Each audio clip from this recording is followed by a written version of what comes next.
The date was the 8th of February, 1855. Overnight, a heavy snow had blanketed Devon, transforming the countryside into a silent, pristine world. As dawn broke, villagers in towns like Topsham and Exmouth stepped outside, expecting a typical winter morning. Instead, they found a single line of strange tracks imprinted in the snow, unlike any animal they knew. Neighbors gathered, curiosity quickly turning to unease as the bizarre trail was spotted in garden after garden. The footprints were not the usual marks of wildlife. They were too precise, too deliberate. Whispers spread as more people discovered the same mysterious prints stretching through their villages. The sense of wonder faded, replaced by a growing sense of dread. Reports soon revealed the tracks were not isolated. They stretched for miles, connecting distant communities. No one had seen or heard anything during the night, only the snow bore witness. The scale of the phenomenon became clear. The tracks were everywhere.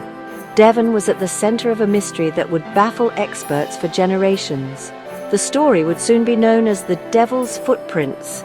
The people of Devon were left to wonder what had passed through their world while they slept. The footprints were small, about 4 inches long, 3 inches wide, and cloven, like a donkey's hoof. But they formed a single straight line, as if made by a two-legged creature with hooves. Each print was perfectly formed, spaced 8 to 16 inches apart, and maintained this rhythm for miles. No local animal could have made them. The prints were too neat, too purposeful. Some villagers claimed the snow inside the prints looked melted, as if the maker's feet were hot. Experienced hunters and farmers were baffled. They knew every track in the countryside, but not these.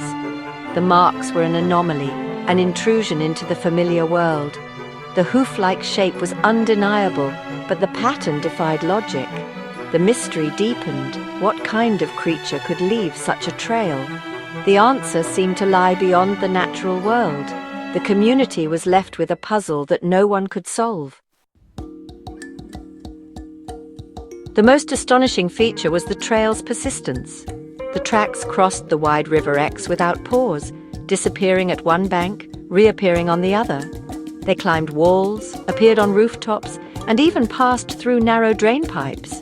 In walled gardens with locked gates, the prints appeared inside and continued out the far side, as if barriers meant nothing.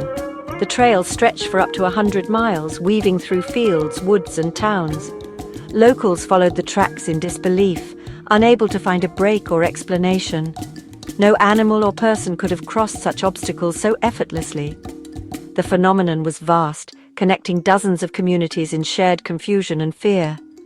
This was no prank or wandering animal. It was a single, unbroken line, a mystery that defied all reason. The tracks seemed to mock the very laws of nature. Devon had never seen anything like it. As the day wore on, fear took hold. The hoof-like prints and their impossible path led many to a chilling conclusion.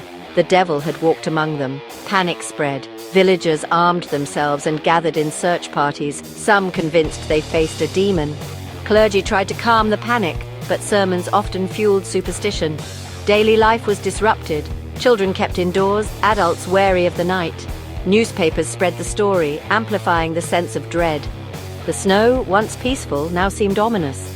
The footprints had shattered the community's sense of safety. The fear would linger long after the snow melted.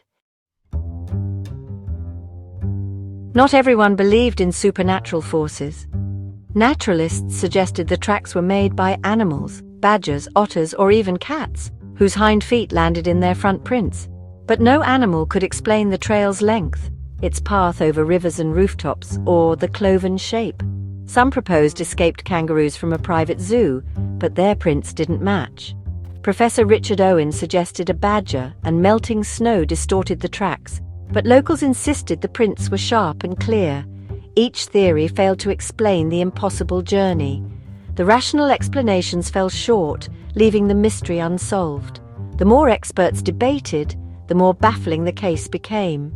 The devil's footprints resisted every attempt at explanation. The puzzle only deepened. With science stumped, many turned to the supernatural. The cloven hoof was the classic mark of the devil, and the trail's impossible path seemed to confirm it. Even educated locals began to wonder if something otherworldly had visited. Some whispered of hoaxes, perhaps pranksters with branding irons or stamps, but the scale and precision seemed impossible for humans. Covering 100 miles, crossing rivers and climbing rooftops in a single night defied belief. The hoax theory required as much faith as the supernatural one. The event became a legend, a warning, and a source of endless speculation. The devil's footprints blurred the line between reality and myth. The mystery became part of Devon's folklore. The question remained, what had truly happened that night? More than 150 years later, the devil's footprints remain unsolved. The story endures, challenging our understanding of the world. Was it an animal, a hoax, or something supernatural? Each theory raises more questions than it answers. The evidence is limited to the accounts of those who saw the tracks. The mystery invites us to investigate, to wonder, and to imagine. Devon's snowy night remains a riddle, one that may never be solved. What do you believe walked through Devon that winter's night?